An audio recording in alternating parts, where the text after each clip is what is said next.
फरीदाबाद के मिनी जंतर मंतर कहे जाने वाले बीके चौक पर आज पुरुष आयोग की टीम के सदस्यों ने जेंडर न्यूट्रल लॉ की मांग करते हुए विरोध मानसिकता का पुतला फूंककर सरकार से महिला आयोग की तरह पुरुष आयोग टीम का गठन करने की मांग की।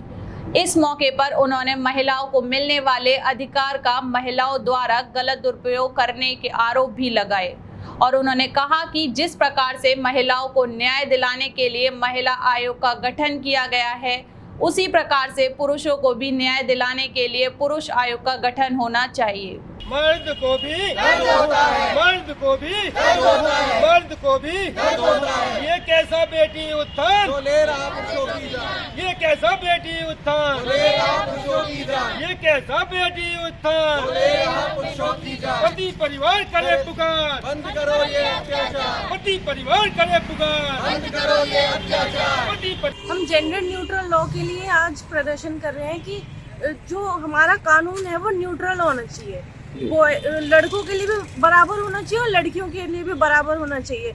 जैसे महिलाएं अपने पति पे खर्चे का केस कर देती हैं, उनके लिए 125 है, वैसे ही अगर लेडी कैपेबल है तो वो अपने पति को भी खर्चा दे, अपने बच्चों को भी खर्चा दे। और जब जो भी मर्द है अगर वो किसी भी इल्जाम से बरी होता है तो कोर्ट को एटलीस्ट उसे कंपनसेशन देना चाहिए। जैसे रेप विक्टिम को कंपनसेशन देती है गवर्नमेंट, तो अगर वो आदमी बरी होता है तो उसे कोई कंपनसेशन क्यों नहीं है? क्या उसका सामाजिक बलात्कार नहीं होता?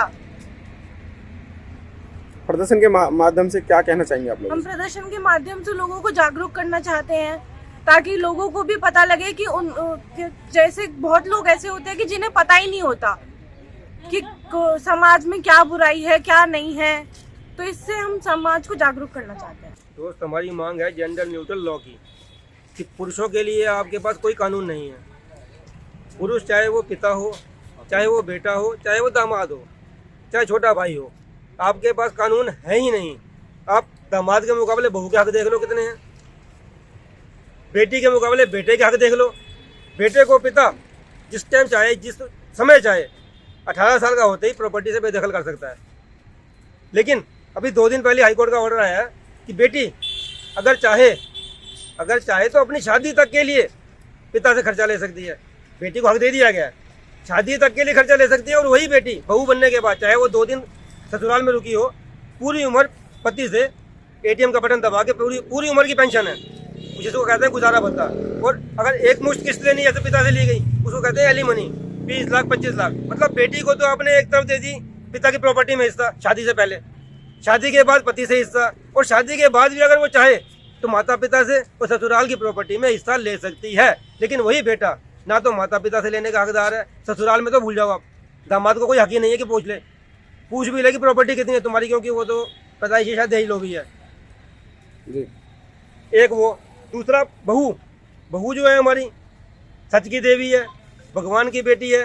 वो चाहे जेठ पे इल्ज़ाम लगा दे, चाहे वो देवर पे इल्ज़ाम लगा दे, चाहे ससुर पे इल्ज़ाम लगा दे, सबके सब नीम का जेल खुली हुई है हमारी फरीदाबाद में, तो दिल्ली में तिहाड़ जेल खुली हुई है।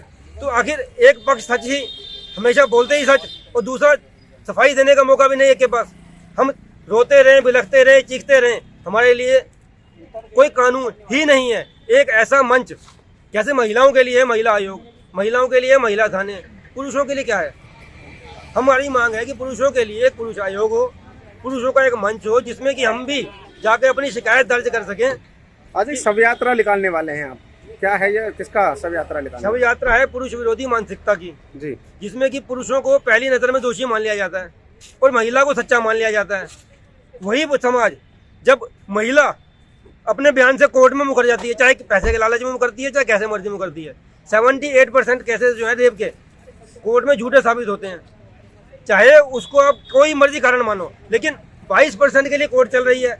उन 78% मर्दों का जिनका आपने सामाजिक बलात्कार कर दिया, पहली नज़र में दोषी मान लिया, बाद में उनको बरी कर दिया, उनको सरकार ना तो कोई पेंशन देती है, ना उनकी नौकरी जो चली जाती है इल्ज़ामों के चक्कर में, अच्छे बंदों की नौकरी चली जाती है। उस जगह अपने आपको रख के देखिएगा, एक इल्ज़ाम लगे, आप क्या करोगे? सामाजिक बलात्कार आपका हो गया, फाइनेंशियली बलात्कार आपका हो गया, लेकिन 5 साल 4 साल 2 साल के बाद कानून कहता है आपको बरी, उस बरी को आप क्या करोगे? लेकिन समाज की नज़र में फिर भी आप क्या कहा जाता है कि शायद पैसे देकर छूटा होगा। एक सोच बनी हुई है, मर्द बरी होके भी रेपिस्ट ही कहलाता है। मर्द बरी होके भी रेपिस्ट का कलंक लिए घूमता है, लेकिन जिसने अपने इल्जाम लगाए और मुकर गई या साबित नहीं कर पाई, या वो आईओ जो केस का इन्वेस्टिगेशन ऑफिसर था, उनमें से किसको सजा दी गई? किसी को नहीं दी गई। तो उस कानून में थोड़ा सा प्रावधान ऐसा किया जाए कि अगर हम बरी होते हैं, पहली नज़र में हमको दोषी मान लिया, हमको कबूल है, लेकिन जब वही कानून हमको बरी करता है तो उस दुष्ट महिला के लिए, उस आईओ के लिए उस सजा का प्रावधान उसी कोर्ट में होना चाहिए, ना कि हम 340 में एक शिकायत लेकर अलग से जाएं। उस जज के पास इतनी ताकत होनी चाहिए कि उस कोर्ट के अंदर किसी एक पक्ष को, चाहे वो सजा मुझे मिले अगर मैं दोषी हूँ, अगर मैं बरी हो रहा हूँ, तो दूसरा पक्ष जो शिकायत लेकर आया है, वो जो इसमें इन्वेस्टिगेशन ऑफिसर है, उन दोनों में से कुछ ना कुछ सजा, चाहे महीने की हो, 2 महीने की हो, अव्वल तो बराबर होनी चाहिए जितनी सजा के लिए मेरे लिए वो लड़ रहे हैं। ऐसे इसको कहते हैं जेंडर इक्वालिटी। आम लोगों से क्या अपील करना चाहेंगे मीडिया के माध्यम से? मीडिया के से हमारी अपील वही है कि मीडिया के बगैर कोई भी आंदोलन कामयाब नहीं होता। मीडिया के साथियों को हमको साथ चाहिए। आप ही हमारी आवाज़ हो, आप ही हमारी आवाज़ आगे लेकर जाओगे। तो साथियों, जहाँ पर आप खड़े, हम खड़े हैं, आज वहाँ आपका कोई अपना होगा, आपका भाई होगा, दोस्त होगा, पिता होगा, आज नहीं होगा कल होगा, लेकिन होगा ज़रूर, क्योंकि दौर ऐसा है। आज से 10 साल पहले देखो दुनिया हंसती थी, अब पिछले 5 साल में देख लो आप, ये बैनर लगे हुए हमारे, आप देखिएगा, पत्नी आशिक के लिए बच्चों को मार गई, पति को मार गई। 10 साल पहले, 15 साल पहले शायद आपको मिलते हो कि पति मार रहे हैं, लेकिन पिछले 10 सालों के अखबार की कटिंग निकालोगे, 5 साल की कटिंग निकालोगे, कोई पति आपको मिल जाए जिसने अपने बच्चों को मारा हो, जिसने अपनी बीवी को, मतलब छोड़ के जाना अलग बात है, मारा, लेकिन बीवी के लिए बैनर आपको भी दिखाऊंगा, आप मेरे साथ चलिएगा। 7 साल के बच्चे को मार दिया, 2 साल के बच्चे को मार दिया, सास को मार दिया, बेटों को मार के छोड़ गई। वो कहाँ है? क्योंकि आपने बहुओं को एक सच की देवी बना दिया, उसको इतने अधिकार दे दिए कि वो उसको लगता है कि मैं जो करूँगी सच करूँ, सही करूँगी और सच करूँगी।